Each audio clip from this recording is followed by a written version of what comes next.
अथ नवग्रहस्तोत्रम्।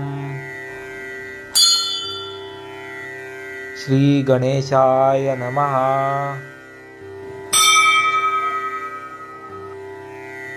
ॐ जपाकुसुमसङ्काशं काश्यपेयं महद्युतिं तमोरिं सर्वपापघ्नं प्रणतोऽस्मि दिवाकरम्।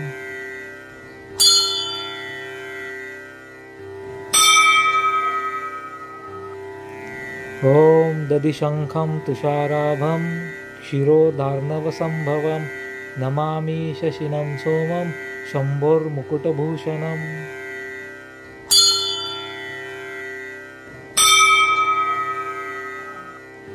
ॐ धरणिगर्भसम्भूतं विद्युत्कान्तिसमप्रभं कुमारं शक्तिहस्तं च मङ्गलं प्रणमाम्यहम्।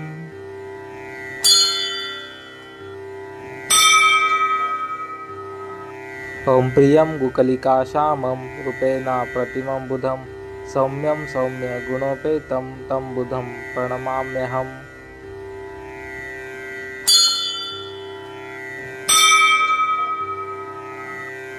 ॐ देवानां च ऋषीणां च गुरुकाञ्चनसन्निभं बुद्धिर्भूतं त्रिलोकेशं तन्नमामि बृहस्पतिम्।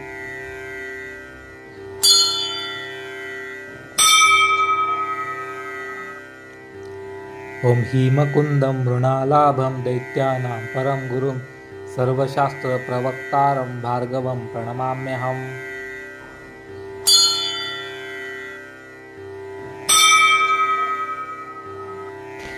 ॐ नीलाञ्जनं समाभासं रविपुत्रं यमाग्रजं छायामार्तण्डसम्भूतं तन्नमामि शनैश्चरम्।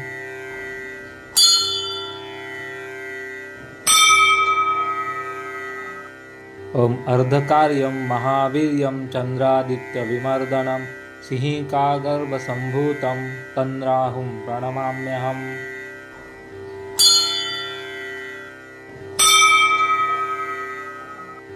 ॐ पलाशपुष्पसङ्काशं तारकाग्रहमस्तकं रौद्रं रौद्रात्मकं घोरं तं केतुं प्रणमाम्यहम्।